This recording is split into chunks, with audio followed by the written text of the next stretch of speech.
Hi, welcome. In this podcast, we talk B2B marketing and what it takes to know your customer, innovate, and profit. We're glad you made it. This is The Campaign by 97th Floor.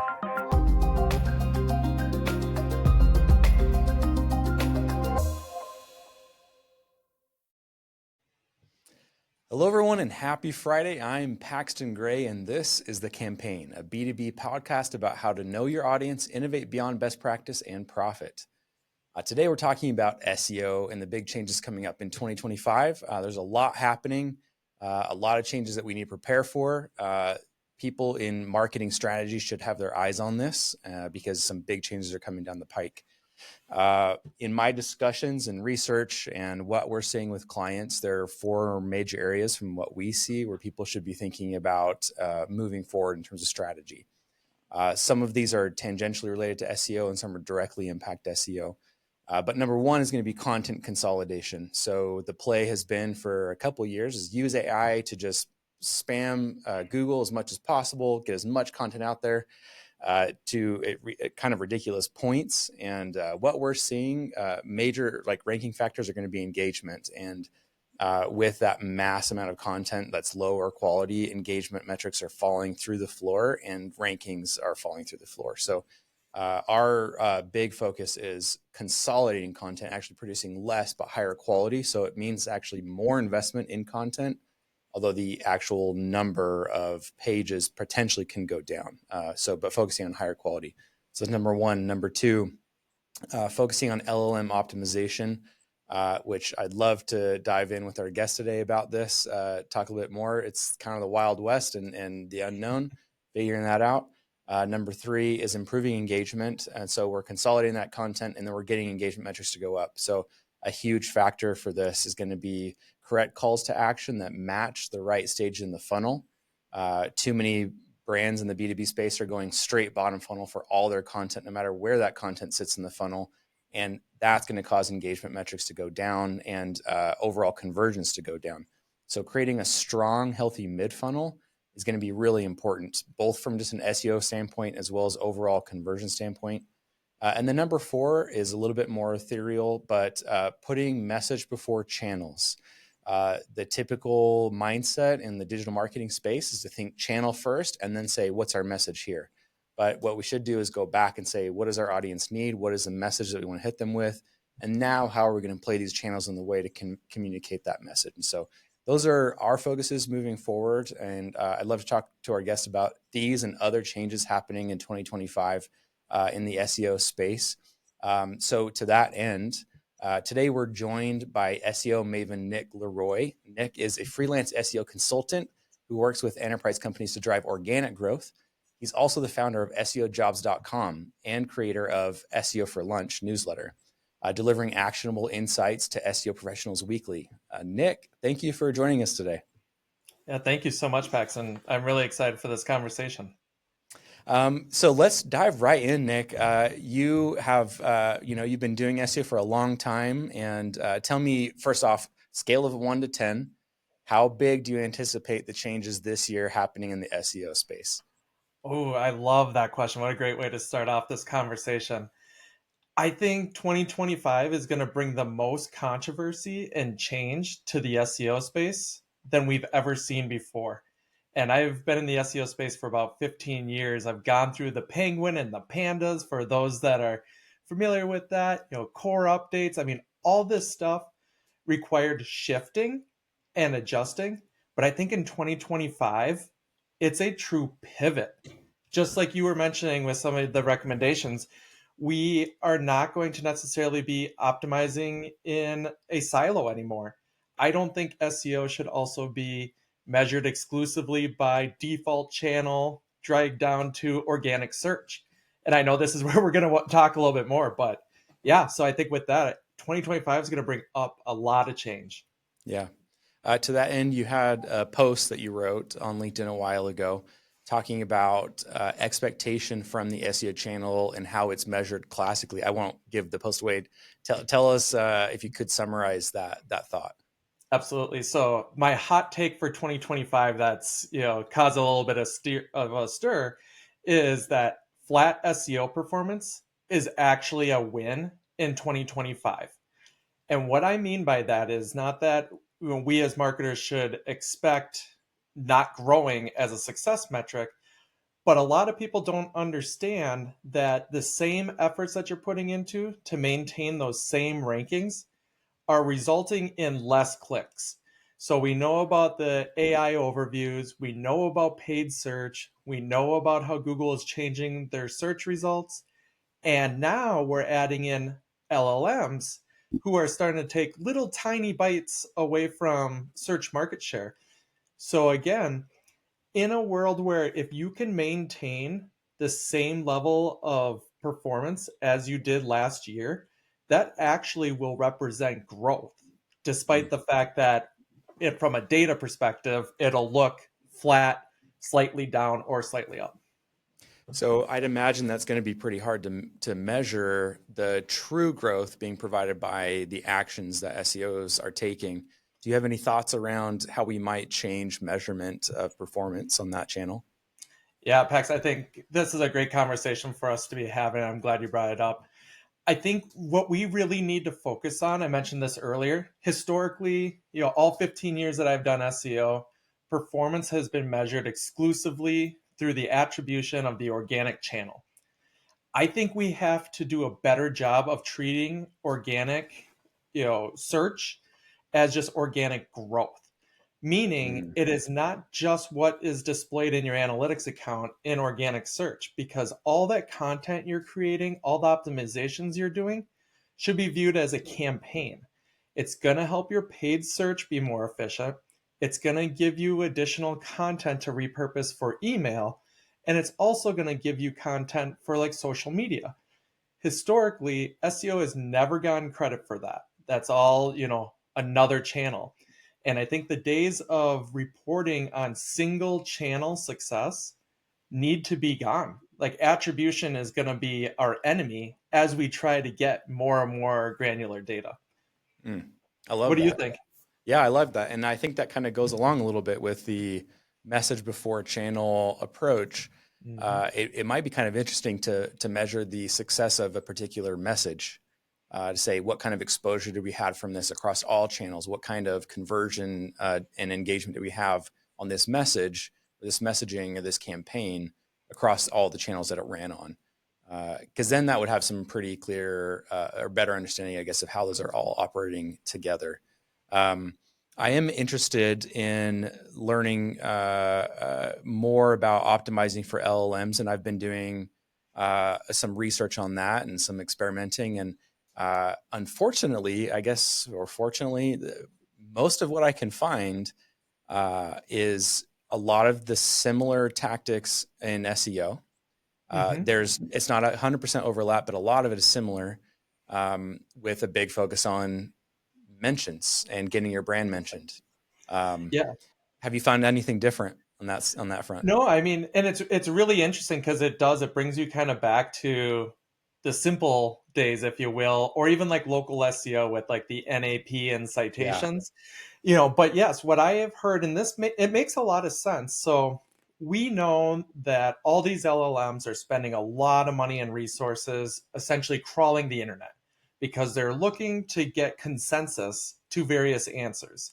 So if we are mentioned across the internet, hopefully on even more authoritative sites, then that will give these LLMs consensus on your brand being the solution, to Mm. someone's queries, whether it be, start with your branded queries. How are we being really consistent with our messages, our founding date, any revenue that we're earning, things that people might be looking for, CEO name, and Hmm. then worry about, how do I show up as the best, coffee company in Seattle? Yeah. Yeah. I wonder if we're actually taking a step back in terms of complexity, um, simultaneously making it more complex. But I've been seeing some rankings, like there's this design agency, and if you search best design agency, uh, they are mentioned as one of the best. And you look at the sources that it's pulling from, and it pulls from an article that lists a bunch of design agencies, and they're listed as number one. Mm-hmm. but it turns out that that article was made by them and is hosted on their site, which no way that would fly in the traditional like Google sense. They wouldn't, Right. give that more credibility, but the LLMs don't operate the same way. And so I think the big question is, how does it determine what is authoritative? Uh, and when classically we've relied on links as kind of the indicator of what is and is not authoritative. Yeah, I'd be curious, Paxton, if this is going to be kind of reliving the life of like private blog networks. Oh So yeah. anyone who isn't familiar with it, people would create a series of web properties that they would own simply for the purpose of linking back to their commercial sites so that they could rank better. Google has gotten better. There certainly is opportunity to still do it, but Google is getting better at identifying these. Where now I think that is going to be the new hack, if you will, for LLM, optimization, because we don't care. LLMs have not come out and said anything along the lines of like a no follow attribute or followed attribute, meaning some links or citations provide more value than the other. Hmm. So it only makes sense that people that are going out of their way will be reaching out to big companies, buying an advertisement or getting included in a top 10 list, because that is the information that LLMs are scraping. And I think that's how people are going to manipulate it until they get more and more sophisticated and kind of do a Google thing where it's like Wikipedia kind of is tied to the knowledge graph. So, what kind of things are going to tie directly to an LLM as top resources? Right. I'd love to shift a little bit into going back to that point about just producing massive amounts of content, AI generated content, typically lower quality content. There are a large number of examples where that is working for brands. Our position is that's not going to work long term or even that much longer, like in the short term. And I would argue that for every example of a brand where it's working, there's probably one or two where it worked and then it didn't. I'm interested in your take because honestly, it's sometimes a bit of a controversial take in some ways where there's so many examples of brands taking off by just producing these massive quantities of content that may or may not be valuable to users. Have you seen any data that supports or goes against that take? I feel like there's data points kind of on both sides of it. And as anticlimactic as it sounds, it really goes back to that SEO. It depends. Mm. And what I mean by that is the bigger and more established of a brand that you are with authority, whether that's deemed by backlinks or just word of mouth, you get the benefit of the doubt for indexation and crawling and rankings. So to say you can't do like programmatic SEO or creating content that's even potentially low or little value at scale and it won't work, I don't think it's completely untrue. I think what it is it's an unsustainable strategy. Mm. And SEO in 2025 and beyond, I think what we're learning is you used to be able to build a business off the back of SEO. Now the reality is businesses are being made, the brands are growing, you're amplifying and building your super fans. And then as a result of doing that, you get SEO. And Pax, I know you and I talked offline a little bit about this, but I'd be curious your thought. It feels like it's semantics, one before the other. Mhm. But really, I think the days of a Wayfair starting out as like affiliate website and a nerd wallet that is truly just as much, financial Yeah. content, I can almost guarantee you nobody can start from scratch and get that success with how Google is set up today. No, no, absolutely not. Yeah. I 100% agree with that. You're not going to see the brands that are like built 100% from SEO to begin with. Um, and it's interesting. I feel like we as an industry or as a practice kind of lost our way a little bit and got blinded by the traffic. Um, Absolutely. there's this example. I won't say who the brand is, but they're producing just massive amounts of content. And one example is they have an article that is motivational quotes for a Tuesday. And then they have another one that is uplifting quotes for a Thursday. And then it's just pages of quotes. Mm-hmm. and they're ranking for it and they're getting traffic from it. And then the CTA is download our complex B2B software.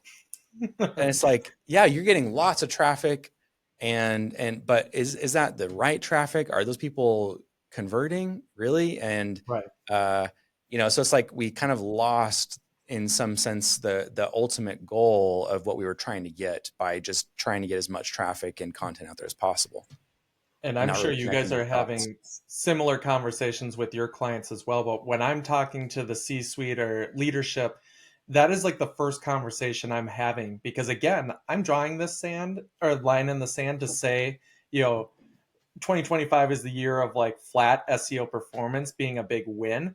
And I'm referencing that as almost like a traffic KPI. In Mm, most instances, I am seeing my clients, seeing less traffic, but it's not impacting their revenue. So yeah, I'm always reminding my clients that it's really hard to pay your electric bill with sessions. It's a lot easier with your revenue. So if revenue is not being impacted, then you should not deem everything being, a dumpster fire and a crazy situation of like Google hates us, because it goes back to everything that you were just saying. Were you capturing quality traffic or were you capturing uh, just the amount? right. It's quantity versus quality.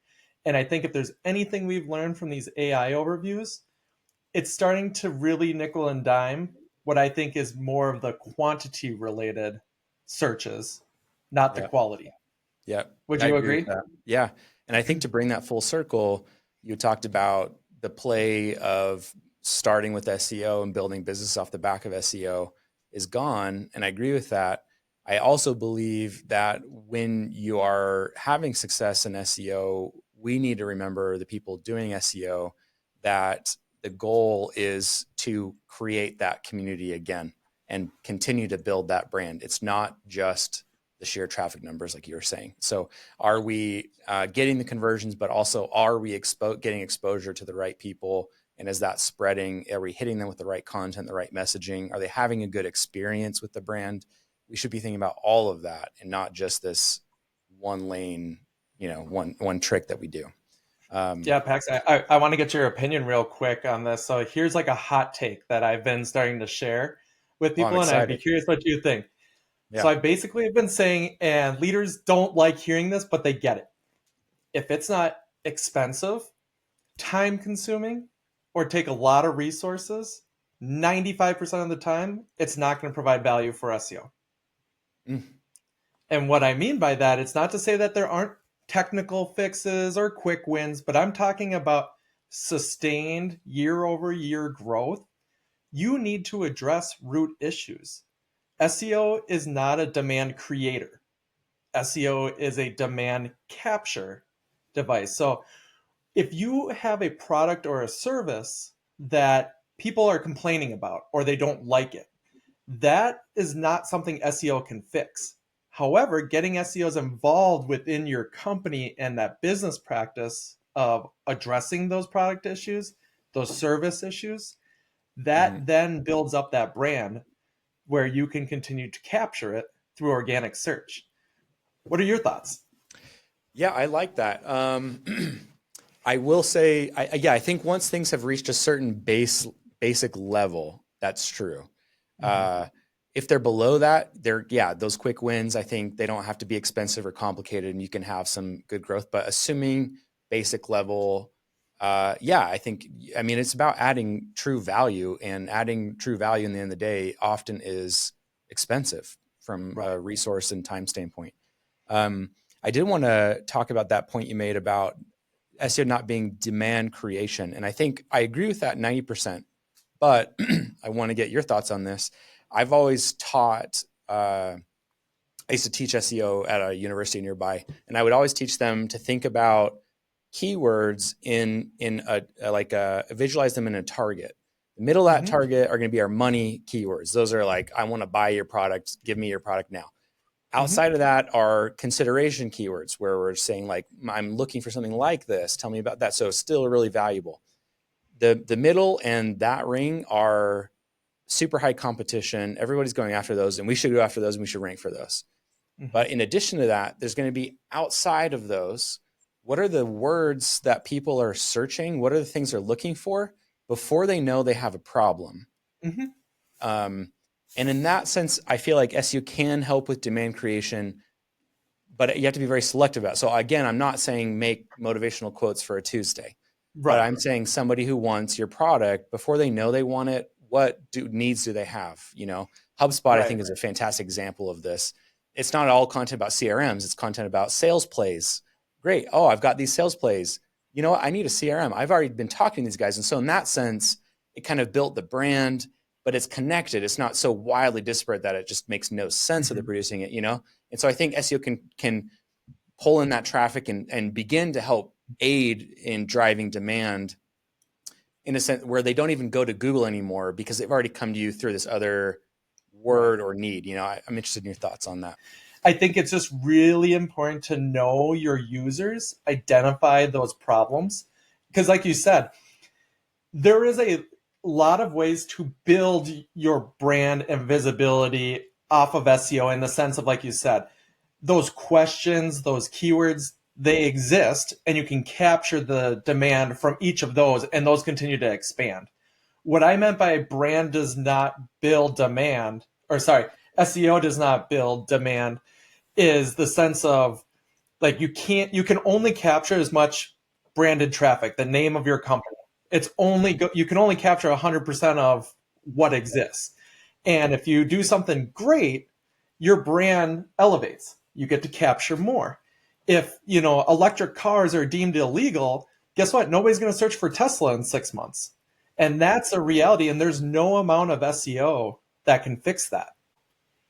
Because, like you said, I think there's a difference when we talked about those middle keywords. Those are really easy to map and say, this is relevant or not. If I sell cars and now we're talking about jewelry, like that does not work, right?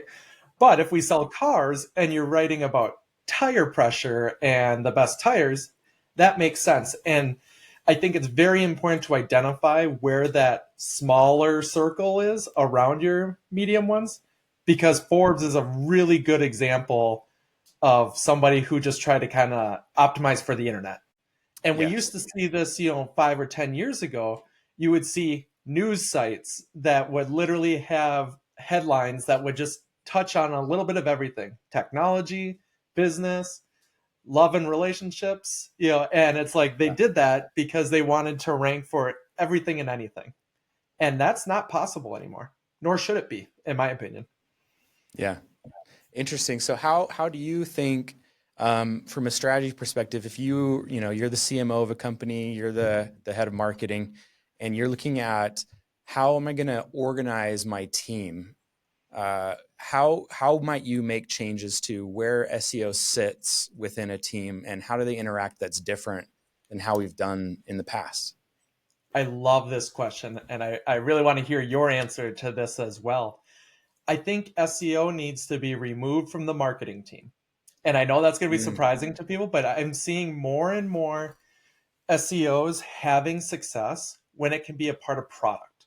Again, product mm, helps establish the products or services, and it helps build that brand. Like you're just making foundational changes to the business, whereas everybody in marketing is looking for ways to elevate it and create conversion and just basically sell it.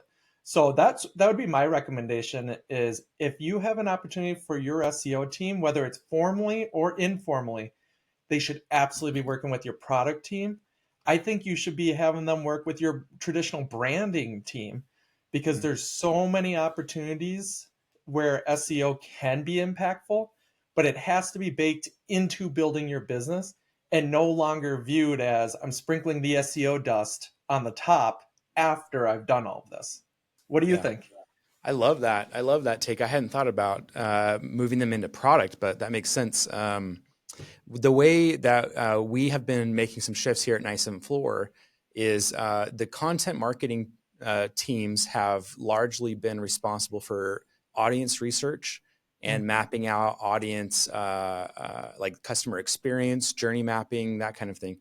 And we have been getting the SEOs more and more and more involved in audience research and understanding audience. Because we're finding, again, that engagement metrics are just extremely important. They send major signals to Google about whether or not this thing should be on the first page or not.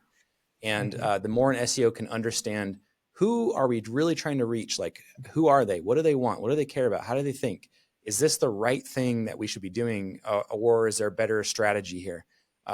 We're able to produce, in my opinion, more effective strategies by getting them more involved in that. So, I which, love that. And I think, it's, Paxton, you would probably agree too. Like somebody from a traditional branding POV or even product, they probably have a really good idea of who your direct competitors are. But SEOs are going to understand who your search competitors are, which may only be 50% of who you would normally define. right. And, I think so. Everything you said, getting SEO involved, but not necessarily, again, you're not creating content after the products are created. You're not creating content after a service has been announced. You're doing it, like this. And Yeah. that is where you can lift each other up and you have a service or product that just crushes it from your direct competitor standpoint. But then you're able to leverage those unique value props to be able to rank in Google. And I don't want to go too much into a tangent, but I will say for anybody who's looking to invest in their SEO, one of the things that I'm really hoping we will stop doing in 2025, and it won't happen, is everybody looks to do this much more than what is currently ranking. Ah, Meaning, so a the whole really, really good skyscraper thing. example. Yeah. Yeah, exactly. Nobody wants to just like completely reinvent things. They want to do more. And a really good example, I'm going to be able to put this to test with my own money and my own time. So with SEO jobs, I created an SEO interview, mock interview essentially. So it's a simulator. And the reason that I did that is if you type in SEO interview questions, what you get 10, 20, 30 websites. And you know what it is? Whoever's number one has 312 Yeah. questions. And number two is 212. And what they do is they just build off of each other. Yeah. So what I did is I have 88 questions, but I have an interactive simulator where users can come in and actually click a button to talk into their microphone to answer this. Because we know memorizing SEO facts is 2% of the interview. Being able to articulate yourself is huge. So I'm hoping that I can disrupt that search result in time. I mean, I just launched this thing like a week ago, and now I'm going to be able to rank number one. And my competition is going to look at that and say, I don't want to do what it takes to beat Mm, that. Whereas before, if I was at 312 and Paxton, you published your 404, I could come back with 415, right? right. But it's like, how are you battling with, boulders instead of pebbles? Yeah. Oh, I love that. Yeah. I mean, like that's what great marketing is. It's giving something that they haven't seen before, not just incrementally building on what's already been done. I mean, that's going to get you mediocre results at best. And That that's won't what last people are very long. doing. Yeah, And you're I right. think the problem is, and tell me if you disagree, I think that is the result of not necessarily being lazy. I think that is how it maybe came off. I think, if I'm being completely blunt, I think this is the best that you can get when we are challenging everybody to do more with less. Yeah. Because when you don't have money and you don't have resources, it's very difficult to be innovative. Yep. Yeah. Our philosophy around what makes great marketing, we call it PIE. And that's kind of backwards, but it starts with E, which is like empathy, understanding your customer better than your competitors know them, so that you can innovate. That's the I. Mm. Give them something they haven't seen before, all in the name of converting them and making them into customers. So if you understand them and you innovate, but you don't convert them, that's art, which is great, but that's not marketing. Mm-hmm. But if you don't innovate and show them something they haven't seen before, you're not going to profit from that. Um, and the risk is when you innovate, it's risky, right? Like, Mm-hmm. am I going to dump 20, 40 grand into this thing that we haven't tried before and no one's tried before? And I get that that's risky. However, there's a way to de-risk it. And the way to de-risk it is if you understand your audience. If you Yes. know them well enough, you know they're going to love this, even though they haven't seen it, even though nobody's done it. You know people at SEOjobs.com, what they care about. And you know, if I can simulate a job interview, that's going to be more effective for them and they're going to love this. I'm confident in it. So you're Right. not just taking these wild swings left and right that are super risky and super expensive. They are calculated, Babe Ruth pointing at left field kind of swings. I know I'm going to knock this out of the park before I even take the swing. But you can't Absolutely. do that unless you know the audience first, you know? Yeah. And I think that reminds me of two things. One, at the very beginning, you had mentioned message before channel. And I think that is how we de-risk it a little bit, because if you know something is going to be valuable for your user or your customer, it shouldn't matter what channel wins because you're providing Right. that value. So we might come to the table and say, we want to rank for SEO interview questions. Here's what we want to build, with the idea that one day we can rank. But we also believe if we never rank for it, Google decides they hate it or we get penalized, whatever, we feel confident that buying the ads is going to provide us the best user experience. We can market it in our email, and et cetera, et cetera. Social, people are going to share Yep, it. Yeah. Yep. exactly. So I think that's one thing I would love your thoughts on. So we know that everybody wants to be as data driven as humanly possible. And I get that and I love that. But in a world where it's message over channel and we know we need to take risk and we need to be innovative, how do you come back for leaders that are going to say, well, show me the forecast, how many sessions am I going to get, how many leads, it's more of the traditional KPIs that they're looking to justify. How are you guys Yeah. doing that? Yeah, I mean, let me speak on the 97th floor side rather than the work we do for our client. Let me talk about our own marketing. And one thing that our marketing team does is we call them customer research interviews, where they just talk to people in our industry and ask them, when you look for an agency, what do you look for? What do you care about? What are you thinking about these days? What keeps you up at night? And what they do is they record these and they put them in a podcast that gets shared, an internal podcast that gets shared with our executive team. And from there, we're able to start to see patterns of, oh, it looks like the industry cares about this or they're shifting in this way. What they'll also do is take clips from these interviews, or a sales team will take clips from their sales calls that say, look at these, 3 people that said X, or these 7 people that said this. And so it becomes almost painfully obvious that this is a direction we need to move. Uh, in terms of like predictive analysis and its impact, it's more difficult. But at a certain point, as an executive, you just like, I can't ignore that. 8 people said that they want this thing from their agency. We got to provide that thing. What impact is it going to have? I don't know. It's going to be good, but I don't know what, but I have to do it.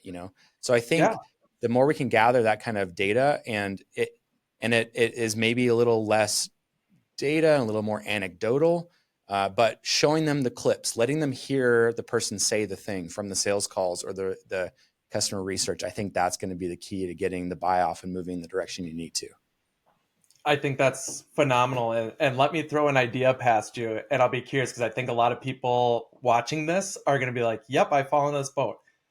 Client or 97th floor has a paid budget of $1 million a month. But within that, they have earmarked probably $100,000 in test budget. Test budget doesn't exist for SEO. And there's so Mm, many people that view it as like, as long as I can get that ROAS, that return on ad spend, at my 3-to-1 to account for the full million, I don't care if the 100,000 wasn't fruitful because we learned something.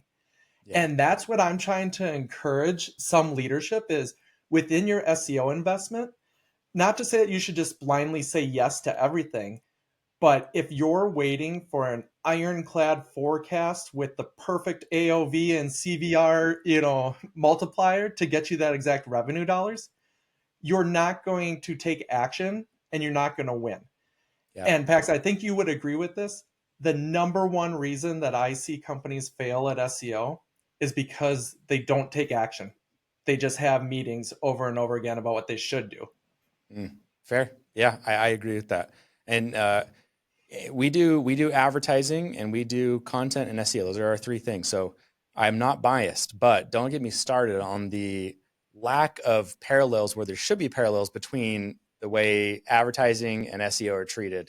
It's it's maddening the way that those are thought of, just so different. Well, One we is have this a to, fixed budget? yeah, Yeah. yeah. We got to wrap up today. Nick, this has been amazing. Tell me, where would you like, if people wanted to follow you, how should they follow you? Yeah, thank you again for having me on the show. I'm looking forward to having future chats too. If you Yes. want to reach out to me directly, you can either go to my website, nick@nickleroy.com is my email. I'm on X, and I'm very frequently on LinkedIn, where you can also see the posts that we talked about earlier about my hot take on 2025 organic performance. And also Okay. check out SEOforlunch.com for my weekly SEO newsletter if you want to stay up to date with all the changes that are happening. That's great. Awesome. Yeah. Please go follow Nick. Nick, I could sit here and talk for just 3 more hours easily. So we'd love to have you back to talk more as the year unfolds about changes in the industry and how brands should adapt. So thank you so much for joining us today. I look forward to having you on again. Yes, thank you again so much, Paxton. Take care. Bye. Thanks for listening. The campaign is produced by 97th Floor, a 20-year-old marketing agency that helps companies like McKinsey, Pluralsight, and Checkpoint know their customers, execute innovative campaigns, and drive profitable growth. If you have an allocated growth budget and product market fit, we'd love to do research and build a proposal for you. Visit us at 97thfloor.com. And if you enjoyed this episode, make sure to subscribe. See you next time.